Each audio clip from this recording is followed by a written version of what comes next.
जिसको तेरा ध्यान होगा, तू बेचैन मत हो, ये पी प्रेम प्याला।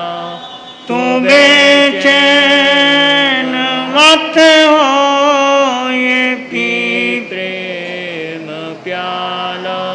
इसे वो पिए जो कदरदान होगा, इसे वो पिए जो कदरदान होगा। सुबह शाम जिसको तेरा ध्यान होगा, बड़ा भाग्यशाली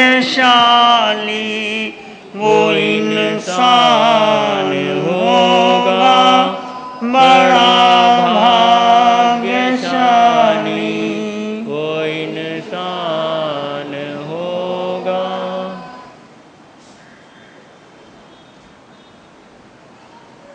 अरिहंत परमात्मा महाविजय क्षेत्र में विराजमान, जिनकी अनंत अनंत कृपा हम पर बरस रही, ऐसे प्रभु के श्री चरणों में अनंत आस्था के साथ कोटि कोटि नमन, वंदन, प्रार्थना और कृतज्ञता का भाव।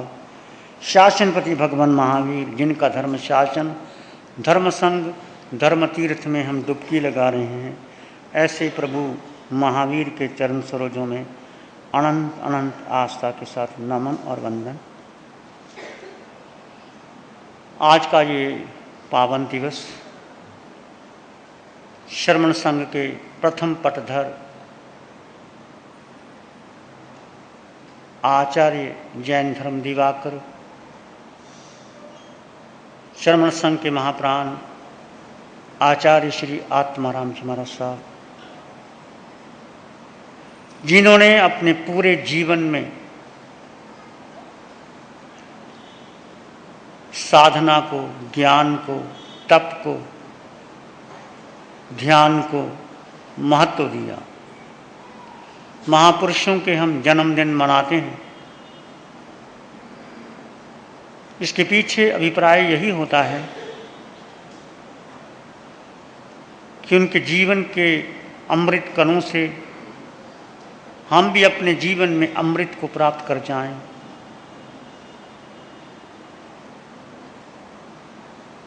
उन्होंने जो जीवन जिया, ऐसा जीवन हमारे भीतर भी आ जाए। ऐसे आचार्य भगवान आत्माराम जी महाराज साहब ने सब कुछ न्यौछावर कर दिया। आचार्य आत्माराम जी महाराज साहब का जीवन एक खुली हुई पुस्तक के समान था, आकाश की भांति स्वच्छ और निर्मल। जैसे आप कोई पुस्तक, कोई ग्रंथ पढ़ते हैं तो हर पेज पर आपको कुछ जानने को, समझने को मिलता है। ऐसे ही उनके जीवन के हर पृष्ठ पर, चाहे उनका जीवन सुख से भरा था या दुख से भरा था, हमारे जीवन में एक प्रेरणा का एक स्रोत है। एक छोटा सा बालक जिसको धर्म के बारे में कोई जानकारी नहीं, जो कुछ जैन समाज से परिचित भी नहीं था, वो 11 वर्ष का बालक, उनके माता पिता चल बसे, एक दादी थी, 2 वर्ष के बाद वो भी चल बसी। परंतु जीवन कैसे मोड़ खाता है, जब कोई जीवन में पुण्यानुबंधी पुण्य कर्म किया होता है तो अवश्य ही कोई जीवन में हमारे सामने आता है। उनका बचपन देखो तो बहुत सरल सीधा, कोई संपन्न समृद्ध घराने से उनका कोई जीवन से संबंध नहीं था। माता पिता का छाया चला गया, दादी चली गई, परिवार में पालन पोषण करने के लिए भी कोई ऐसा नहीं था। उस बालक को किसी धर्मपरायण श्रावक का सहारा मिला और वो लेकर के जैन स्थानक लुधियाना में आ गया।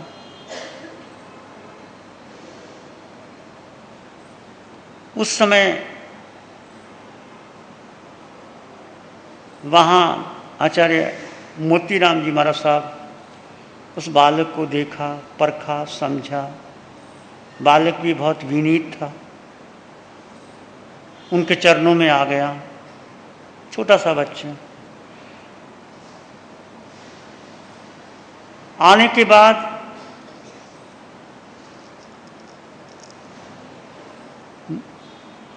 आचार्य मोतीराम जी महाराज साहब ने भी देखा कि बालक होनहार है। होनहार वीरवान के होत चिकने चिकने पात, तो उनको छोटी उम्र में ही उन्होंने दीक्षा ग्रहण की और दीक्षा भी बहुत शान और शौकत से, कोई जलूस में, कोई बैंड बाजे से नहीं। बनूड़ एक छोटा सा कस्बा है पंजाब में, वहाँ स्थानक के पास एक वृक्ष था। उस वृक्ष के नीचे ही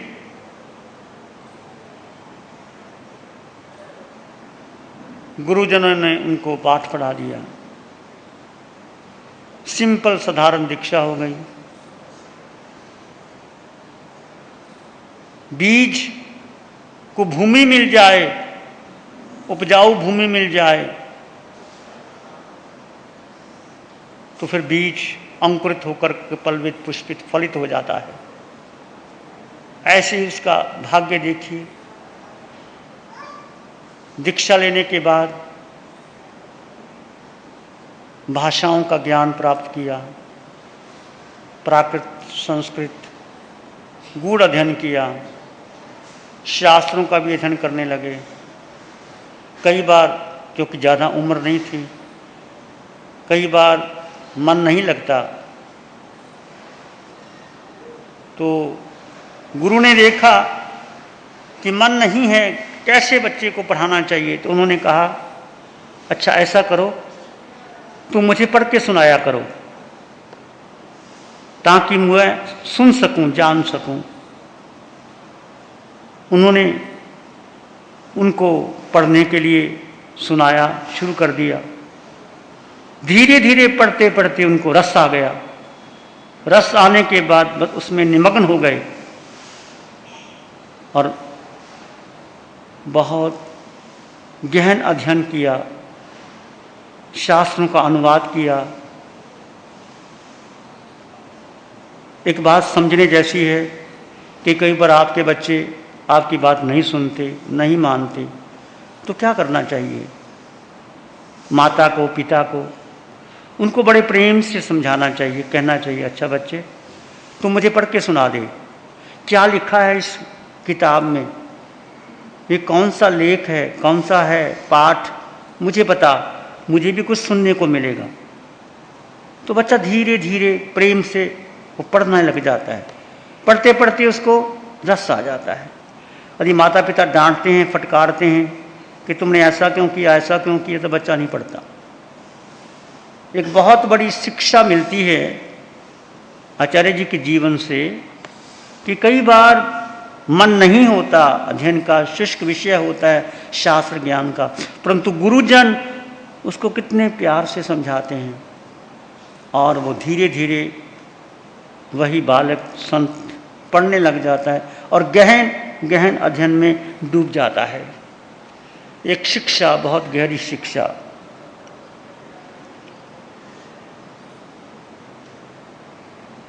जीवन में हमेशा सुख आएंगे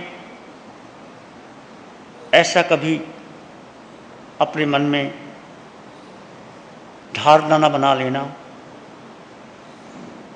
क्योंकि जीवन में सुख भी आता है तो दुख भी आता है। जैसे प्रकृति ने सब कुछ दिया है, दिन है तो रात भी है, फूल है तो कांटे भी हैं, मीठा है तो नमकीन भी है। तो मीठा मीठा खाते रहो तो क्या करता है मन? थोड़ी नमकीन खा लें। नमकीन खाते खाते मन उब जाता है तो क्या करता है? चलो थोड़ा मीठा खा लें। तो जीवन क्या है? दारिम का दाना है। क्या होता है दारिम का दाना? कैसा होता है? समय तो दारिम कैसे कहते हैं? दारिम अनार। जीवन अनार का दाना है। क्या मतलब अनार के दाने का? कुछ खट्टा कुछ मीठा। ये जीवन दारिम के दाने के समान है, खट्टा भी है मीठा भी है। ऐसे ही जीवन में दुख भी आते हैं सुख भी आते हैं, परंतु सुख और दुख को हम आत्मसात कर लें, वही आत्मज्ञानी होता है। आचार्य श्री जी आत्मज्ञानी थे और जैसे ही दीक्षा लेते हैं, अध्ययन करते हैं, खूब अध्ययन किया, उस अध्ययन को अपने जीवन में आत्मसात किया। आचार्य सूत्र का पहला ही सूत्र और पहले सूत्र में भूमिका का पहला ही भाग उन्होंने आत्मसात किया। हमने पहले भी सूत्र पढ़ा था, परंतु समझ में नहीं आई बात। जब अरिहंत परमात्मा की कृपा हुई, साधना मिली, तो समझ में आया सो हम किसे कहते हैं। मनुष्य नहीं जानता कि पूर्व से आया, पश्चिम से आया, उत्तर से आया, दक्षिण से आया, 6 दिशाओं से कहां से आया। परंतु या तो तीर्थंकर भगवान जानते हैं, या कोई जाति समन जिसको ज्ञान हो गया वो जान लेता है, या सतगुरु को उपदेश से जान लेते हैं कि मैं कौन हूं, मैं आया कहां से हूं और मैंने जाना कहां है। बस यही जीवन का लक्ष्य मात्र है। ये आचार्य जी ने उसमें लिखा है सो हम। ये एक साधना का सूत्र है, ये बीज मंत्र है। और भूमिका में लिखा है कि इसकी साधना करते करते यदि कोई सतगुरु मिल जाए, पात्र मिल जाए, तो 6 महीने में ही व्यक्ति ज्ञान को उपलब्ध हो जाता है। ऐसा उन्होंने भूमिका में लिखा। और हमने बहुतों से पूछा, परंतु समाधान नहीं मिल पाया, क्योंकि साधना ही लुप्त हो गई, साधना की गहराइयां नहीं रही। ऐसे आचार्य श्री जी थे जो हर गहरी से गहरी बात को समझते थे। उन्होंने बहुत सूत्रों की टीकाएं लिखी। तत्वाद सूत्र जो मानते हैं दिगंबर की, उनका है, ऐसा नहीं। उन्होंने कहा ये सारे सूत्रों का सार निचोड़ है। जर्मन के बहुत बड़े दार्शनिक उनके पास आया करते थे, चर्चा करते थे, और जब वो चर्चा करते थे तो बता देते थे कि ये सूत्र में इस पेज पे इस नंबर पर ये है, निकालो सूत्र, और वो बता देते थे। कहा जाता है कि वो चलते फिरते इंसाइक्लोपीडिया थे, सब कुछ जानते थे, समझते थे। परंतु ऐसे व्यक्ति को भी जीवन में कष्ट कम नहीं आए। तुम कहोगे वो इतने बड़े ज्ञानी थे, शास्त्रज्ञ थे, शास्त्रों की टीकाएं लिखी, फिर दुख जीवन में क्यों आया? दुख तो अपने कर्मों का भोग है, आता ही है। कहा भी गया है सुखास्य दुखास्य न को पिदाता परो ददाति तिको बुद्धिरे श्याम अहम करोमि तीर्थाभिमाना स्वकर्म सूत्र ग्रथितो ही लोके सुखस्य दुखस्य न कोपि दाता।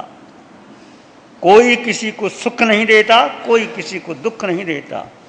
व्यक्ति जब आप मां के गर्भ में आए, अकेले आए, जन्म हुआ, अकेले का जन्म हुआ, दुख आया, अकेले ने भोगा, जाओगे अकेले जाओगे, आगे जन्म मिलेगा अकेले को मिलेगा।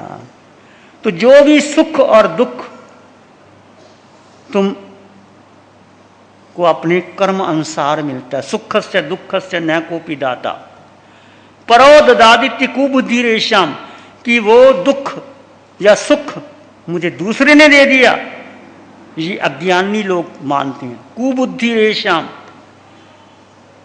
दूसरा कोई देता है, ये अज्ञानी। अहम करोमिति वृथाभिमाना, मैं करता हूं, मैं सुख देता हूं, मैं धन कमाता हूं, मैं दान देता हूं, ये अहंकार है, ये अभिमान है। स्वकर्म सूत्र ग्रथित ही लोग को, ये सारा जगत एक प्रकृति के नियम के अनुसार ग्रथित है। आचार्य श्री जी इसने इस सूत्र को आत्मसात किया। दुख जीवन में आए, पीड़ा आई, वेदना आई, सहन किया।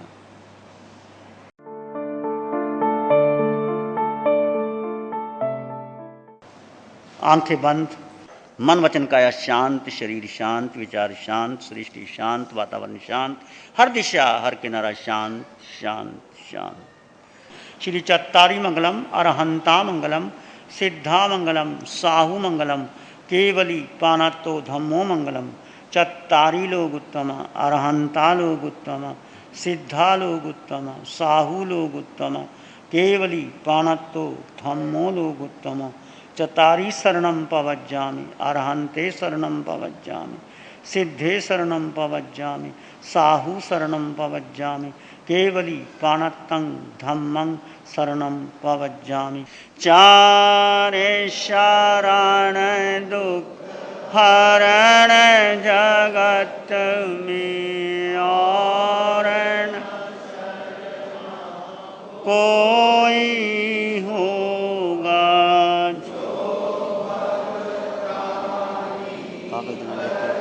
संतोष को नाम लिख दो। अजर अमर पद हो